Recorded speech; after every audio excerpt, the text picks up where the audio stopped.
चलो अब अपन पढ़ते हैं, आज अपन पढ़ते हैं क्या, भूकंप। क्या? भूकंप। अब भूकंप होता क्या है ये बताओ पहले। भूकंप जब क्या होता है, जो अपनी हाँ बोलो बोलो बोलो। पृथ्वी के अंदर अचानक हलचल मच जाए। ठीक है। हलचल मच जाए हाँ और बस बस बस वही है। बाहर निकल आए लावा बस वगैरह, जैसे फुटने आता है। नहीं, वो फिर ज्वालामुखी में फट पहुंच जाए, गया तुम। हाँ वो तो ज्वालामुखी आ जाएगा जब फट जाएगा। वो तो सीधी बात, पृथ्वी में जब भी कंपन होने लगे, हिलने डुलने लगे, समझ लो वो क्या है, भूकंप ही है। कोई रिक्स मत लीजिए, सीधे घर से बाहर निकल जाइए, जो मत सोचिए जो भूकंप है के और कछु आ रहा है। हिल लिया है घर, ऐसा ऐसा हो रहा है, समझ लो भग लो, भूकंप ही है। ठीक है। खाली मैदान में। याद करो खाली ऐसे मैदान में। याद करो एक बार बहुत टाइम पहले आया था भूकंप। 2010 की डेट की बात है शायद। आ, गुजरात में नहीं आया था, यहीं पे आया था, पिछोर में। 8 या 10 की बात है। पिछोर में ही आया था। अब ये नहीं पता, बट मैंने खुद देखा था, जो कूलर वगैरह हो रहे थे, ऐसे ऐसे हिल रहे थे, ऐसे घड़ घड़ घड़ घड़। 10 सेकंड तो हमें पता ही नहीं लगा, मुझे ऐसा लगा कि चक्कर से आ रहे कमजोरी के कारण। फिर सबको ऐसा लगा कि भैया ये क्या हो रहा है, तब पता चला कि भूकंप आया था। तो देखो भूकंप क्या होता है कि पृथ्वी के अंदर क्या है, तुम्हें पता होगा, चट्टानें हैं, और जब वो ऐसी ऐसी हिलती हैं किसी कारण से, वो कारण अपन पढ़ेंगे, तो उससे क्या हो जाता है, भूकंप आता है, क्योंकि ऊपर भी उनका प्रभाव पड़ता है। ठीक है। और हमारे जो धर्म ग्रंथ हैं उनमें ऐसा बोला जाता है कि जो अपने शेषनाग जी हैं वो करवट लेते हैं, तो इस वजह से वो हो जाती है। ठीक है। हाँ हाँ ठीक, सही में। हाँ। अब एक चीज़ याद रखना कि जब भूकंप स्थल भाग में आता है तो वो कहलाता है भूकंप, लेकिन वही भूकंप अगर समुद्र में आ रहा है तो फिर वो किसका रूप ले लेगा, सुनामी का। ठीक है। तो सुनामी की उत्पत्ति किससे होती है, भूकंप से। अब देखो, जो भूकंप का अध्ययन होता है उसको क्या बोला जाता है, सिस्मोलॉजी। भूकंप का अध्ययन क्या, सिस्मोलॉजी, सिस्मोलॉजी कहते हैं। ठीक है। और जिस पे इसका अंकन किया जाता है, ठीक है, उसको क्या बोलते हैं, सिस्मोग्राफ। ठीक है। जिस पर क्या किया जाता है, इसका अंकन, कि भैया जो भूकंप है वो क्या चल रहा है, कितना उतार चढ़ाव हुआ, वो सब उसका अंकन करता है, पूरा बायोडाटा एनालिसिस। ठीक है। इसके बाद इसकी जो तीव्रता होती है भूकंप की, तीव्रता, उससे रिएक्टर स्केल द्वारा,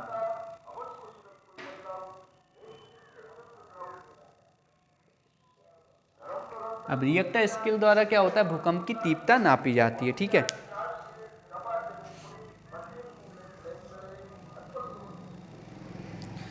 अब देखो,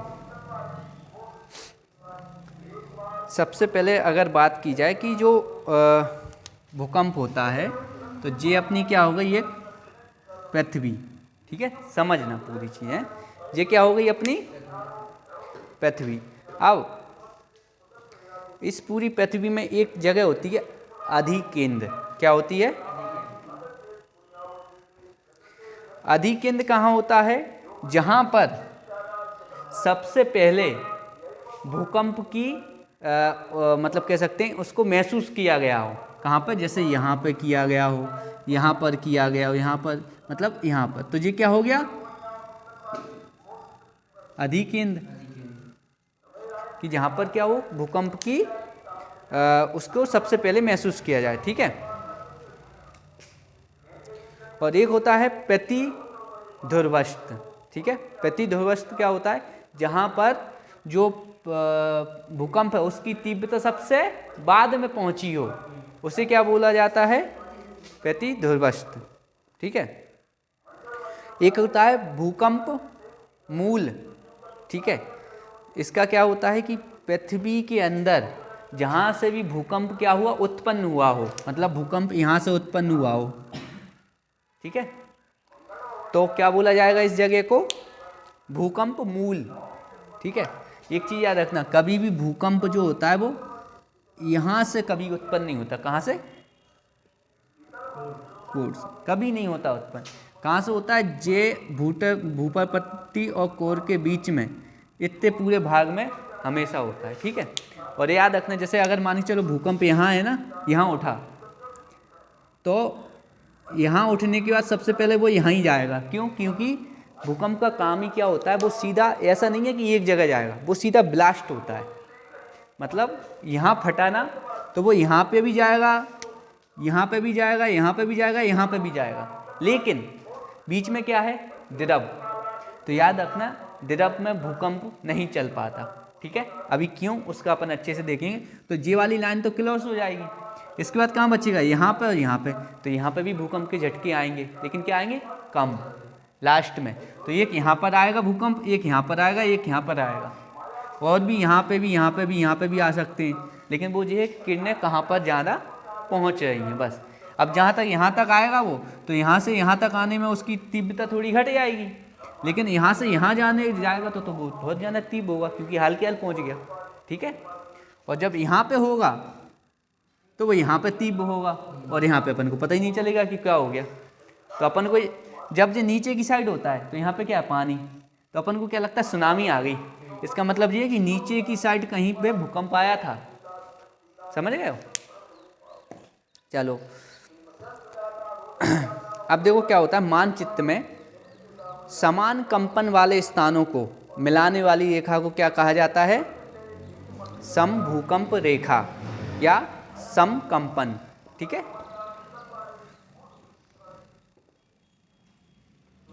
और याद रखना, एक ही समय में, समान समय में भूकंप आने वाली रेखा को क्या कहा जाता है?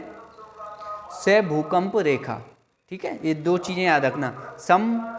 एक होता है समभूकंप, मतलब समान स्थानों को, ठीक है, और समान समय की बात हो तो समभूकंप।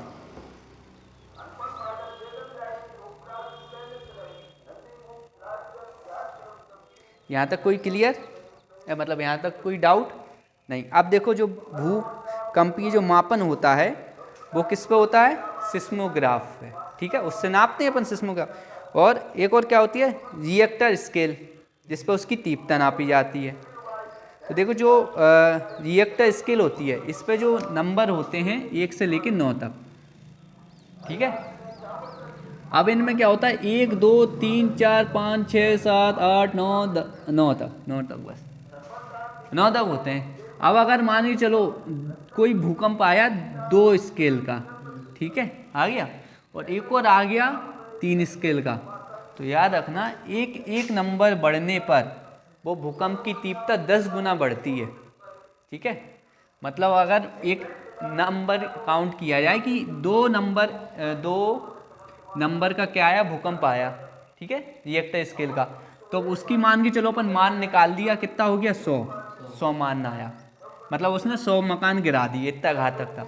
लेकिन अगर वो 3 स्केल का आता तो सोचो वो 1000 घर गिराएगा, समझ गए? इतना खतरनाक होता है। तो सोच लो 0 से लेके जब 9 तक पहुंचेंगे, 9 तक का तो आता ही नहीं है, मुश्किल से 6.9 का आया था एक टाइम पर, बहुत टाइम पहले भारत में, ठीक है। अब वो कब आया था वो अपन आगे पढ़ेंगे। कहाँ पर आया था वो? जी भुज में आया था, गुजरात साइड, ठीक है। चलो, और देखो, जो भूकंप से क्या होती है, जो जन और मान की हानि होती है, ठीक है, इसको नापने के लिए एक क्या किया गया? स्केल बनाई गई, जिसका नाम है मार्केली। जो मार्केली स्केल है, इससे क्या नापा जाता है? जो भूकंप के कारण क्या हो गया? जन धन की हानि हो गई, उसको नापा जाता है, ठीक है। अब देखो, जो भूकंप की बात की जाए तो किन किन कारणों से इसकी उत्पत्ति होती है? तो भूकंप की उत्पत्ति होती है 2 कारणों से, एक प्राकृतिक कारण और एक मानव निर्मित, ठीक है। प्राकृतिक में क्या आ गया? सबसे बचपन में अपन ने पढ़ा होगा, प्लेट विवर्तनी, समझते हो ये क्या? कि जो अपना पूरा जो विश्व है, इसमें क्या है? 3-4 प्लेटें हैं, ठीक है, मतलब स्तर भाग हैं, जैसे गोंडवाना लैंड, ठीक है, नीचे अलग, नीचे ऐसा। तो ये प्लेटें क्या होती हैं, आपस में टकराती हैं, ठीक है। तो इनसे क्या होता है, भूकंप की उत्पत्ति। जब हम छोटे थे तो उस टाइम पे हमें एक चीज़ बताई गई थी, जब भूकंप आता है किसके कारण आता है, प्लेटों के खिसकने से। तो मुझे ये लगता था ये कि जो खाना वाना खाने जाते हैं तो वो प्लेटें जो खिसका देते हैं तो बाकी कारण भूकंप आ जाता है। बफे में जो प्लेटें रखी जाती हैं, अगर भैया किसी ने वो प्लेटें एकदम ऐसे नीचे गिरा दी तो भूकंप आ जाएगा। भूकंप आए ना आए, लड़की जिसकी है, मतलब जिसकी शादी हो रही है, उसका पिताजी आ जाएंगे कि भैया क्या हो गया, ठीक है। तो किस किस से प्लेट विवर्तनी हो गई। ज्वालामुखी जो होते हैं ना वो फटते हैं तो उनकी क्रियाओं से भी भूकंप आ जाता है, ठीक है। और ध्वंस क्रिया मतलब जैसे कि कोई पहाड़ है, भूस्खलन हो गया उसका एकदम, उसके कारण भी हो जाता है, ठीक है। अब मानव निर्मित में बात ही की जाए कि मानव कौन कौन से काम ऐसे करता है जिससे भूकंप वो खुद ही लाता है। तो इसमें क्या हो गया, बांध बनाना, ठीक है। बांध बनाएगा तो क्या होंगे, भूकंप आएंगे। दूसरे जो परमाणु का वो करता है परीक्षण, तो वो भी कितना घातक होता है। एक हिसाब से पृथ्वी पर तुम धम्म करके फोड़ रहे हो कोई चीज़ तो उससे क्या है, प्लेटों पे असर तो पड़ेगा भाई, ठीक है। ये कारण होते हैं। इसके बाद जो हमारा भूकंप होता है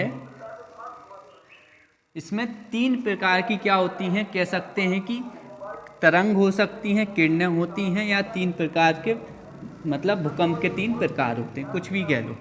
तरंग कहना ज़्यादा अच्छा है, ठीक है, कि भूकंप की 3 तरंग होती हैं।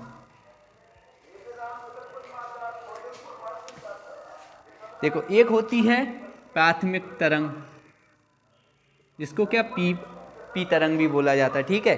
अनुलंब तरंग भी बोला जाता है, संपीड़न तरंग भी बोला जाता है, और एक और अच्छा नाम है इसका जो सबसे ज़्यादा पूछा जाता है, कौन सा, अनुदैर्ध्य। हाँ, प्राइमरी तो लिख लिया अपने, प्राथमिक, प्राथमिक वही प्राइमरी, पी एक ही बात है। तो एक तो ये हो गया, ठीक है, खिंचिया यार लाइन, हाँ चलो। दूसरा क्या होता है, द्वितीय किरणें या फिर एस किरण, एस तरंग, ठीक है, या सेकंड तरंग, एस की फुल फॉर्म होता है सेकंड तरंग, ठीक है। इसको क्या बोला जाता है, गौण तरंग, ठीक है, हो गया। तीसरा क्या होता है, एल तरंग, एल तरंग, इन्हीं को बोला जाता है धरातलीय तरंग, ठीक है। कितनी तरंग हो गई, 1 2 3, भूकंप की 3 तरंगें। अब इन तीनों में क्या होता है, देखो सबसे बड़ी चीज जो पी तरंग है, ये क्या करती है, सबसे पहले अधिकेंद्र पर पहुंचती है। कहाँ पहुंचती है, अधिकेंद्र पर। तो प्राथमिक तरंगें कहाँ पहुंचती हैं, अधिकेंद्र। और अधिकेंद्र अपन पढ़ चुके हैं, किसे कहा जाता है, अभी पढ़ा अपने, हाँ, जहाँ पर सबसे पहले पहुंचे, पता चले कि भैया यहाँ भूकंप आ गया सबसे पहले, तो वो, तो वहाँ पर कौन सी होती हैं किरणें, तरंगदैर्ध्य, पी तरंगें सबसे पहले पहुंच जाती हैं। और याद रखना,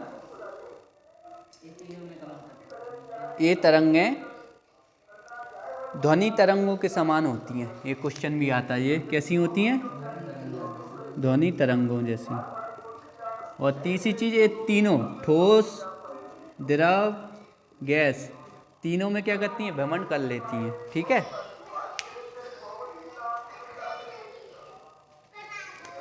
और इनका क्या होता है, वेग सर्वाधिक होता है, वेग, ठीक है, वेग क्या होता है, सर्वाधिक। और इसके साथ यह पृथ्वी के केंद्र से भी गुजर जाती हैं, ठीक है। तो ये पूरी पॉइंट से अपना क्वेश्चन बन सकता है कि कौन सी तरंगें होती हैं जो अभी केंद्र पर पहुंचती हैं सबसे पहले, कौन सी होती हैं जो ध्वनि तरंगें होती हैं, कौन सी तरंगें होती हैं जो ठोस, द्रव, गैस में से गुजरती हैं, कौन सी तरंगें होती हैं जो वेग, जिसका वेग सर्वाधिक होता है, कौन सी तरंगें होती हैं जो पृथ्वी के केंद्र से गुजरती हैं। तो कौन सी वाली, पी तरंगें। और ये 5 क्वेश्चन पूछे गए, ठीक है। दूसरी आती है अपनी एस तरंगें। इन्हें किस नाम से जाना जाता है? अनुप्रस्थ तरंग है, ठीक है, अनुप्रस्थ। अब जो अनुप्रस्थ तरंग है इनका मतलब क्या है? एस तरंग है, ठीक है। और ये जो सिस्मोग्राफ होता है उस पर प्राथमिक तरंगों के बाद फिर यही रिकॉर्ड की जाती हैं, ठीक है। किस पर? सिस्मोग्राफ पर, ठीक है। और याद रखना ये केवल ठोस माध्यम में ही चल पाती हैं, ठीक है। अब एक चीज़ याद रखो, जब ठोस में चल पाएंगी तो ये अजय पृथ्वी के केंद्र से गुजरेंगी? नहीं गुजरेंगी, क्योंकि वो तो लिक्विड में है। तो ये पृथ्वी के केंद्र से नहीं गुजरती। हो गया? क्लियर हो गया कि जब ठोस है तो वो गुजरेंगी नहीं, क्योंकि ठोस से गुजर पा रही है केवल।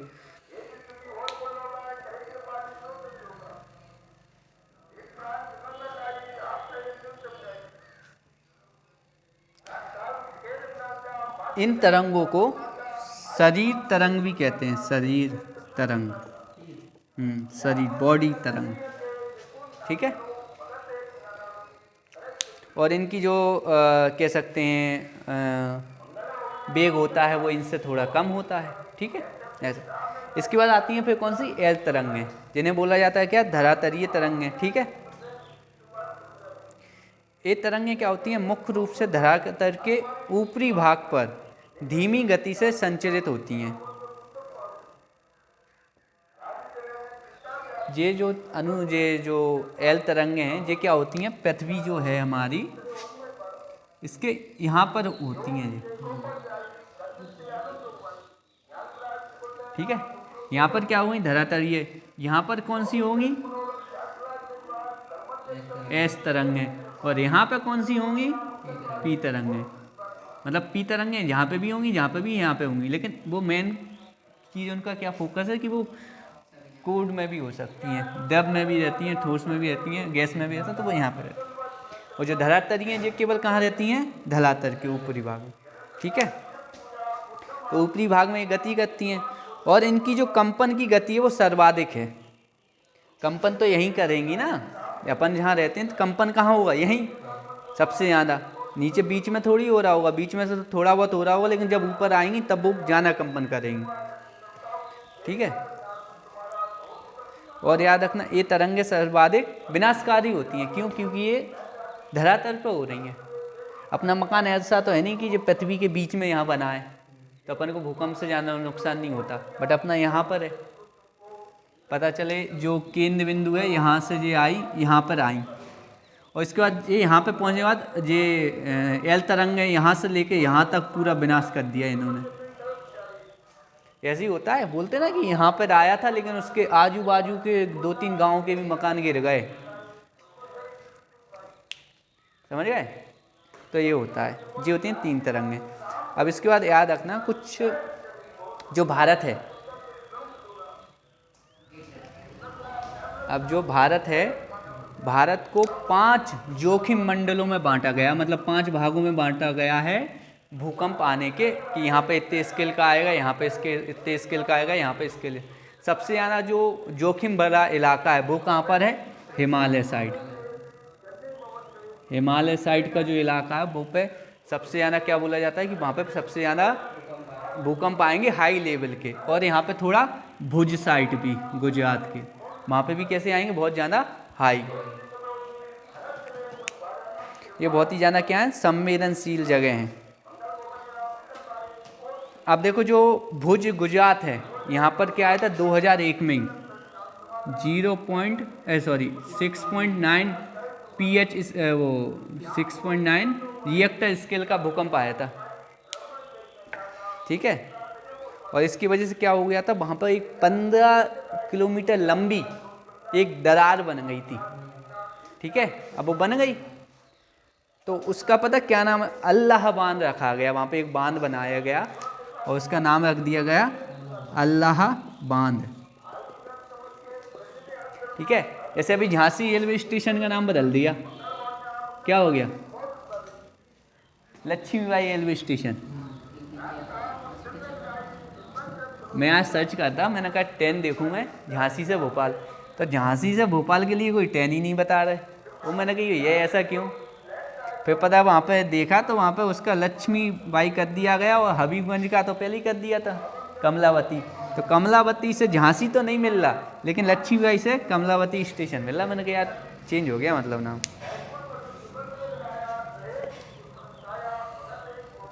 और देखो जो सुनामी होती है वो भी कहाँ से आती है? भूकंप से। सुनामी जो शब्द लिया गया वो कहाँ से लिया गया? जापान से। ठीक है, जापान के वहाँ से लिया गया है। याद रखना 2011 में, कब? 2011 में जापान में क्या आई थी? एक बहुत बड़ी सुनामी आई थी। जापान का एक शहर था फुकुशिमा, फुकुशिमा दाइची उस शहर का नाम था। वहाँ पर क्या था? एक परमाणु संयंत्र लैब लगा हुआ था, परमाणु संयंत्र लगा हुआ था। और उस शहर में आया क्या? समुद्र में आया वो भूकंप, सुनामी आई। वो सुनामी इतने भयंकर आकार में आई कि उसने क्या कर दिया, बस के बस और जो पूरा जो था बड़ी बड़ी बिल्डिंग सबको एक साइड लगा दिया, पूरा भयंकर, बहुत खतरनाक। जो फुकुशिमा दाइची जो वहाँ पे था उसमें न्यूक्लियर प्लांट था, वो ब्लास्ट हो गया। वहाँ पे मतलब कह सकते हैं कि वो भारत की, जैसे पता होगा भोपाल का जो 1983 में ही हुआ था ना, 83 में हुआ था, नहीं 1-2 दिसंबर 1984 ऐसी है, मतलब 82 83 84 ऐसी था। तो उस वहाँ पे जैसे व्यक्तियों की मौत हो गई थी ना आइसोसाइनाइड से, ऐसे ही यहाँ पर जो हुआ था, सुनामी आई थी, इससे बहुत लोगों की मृत्यु हो गई थी, बहुत बड़े लेवल पर तबाही हुई थी। ठीक है, अब चलो इसके बाद एक और चीज़ याद रखना कि ये क्या है हमारा पृथ्वी, ये कौन सी रेखा? भूमध्य। ये दक्षिणी ध्रुव, ये उत्तरी ध्रुव। उत्तरी ध्रुव में जो चक्रवात होते हैं ना, चक्रवात, तो उनकी जो दिशा होती है, हवाओं की दिशा, वो कैसी होती है? एंटी क्लॉकवाइज, घड़ी की विपरीत दिशा में। ठीक है, किसमें? चक्रवातों में। ये क्वेश्चन पूछा जाता है कि जब चक्रवात आते हैं तो जो हवा की दिशा होगी वो उत्तरी गोलार्ध में कैसी होगी? एंटी क्लॉकवाइज, मतलब घड़ी की विपरीत सुई में। लेकिन अगर वही दक्षिणी ध्रुव में आए तो उनकी दिशा कैसी होगी? क्लॉकवाइज। ये चीज़ याद रखना। चलो यहाँ पे अपना जो भूकंप है वो कंप्लीट हो गया।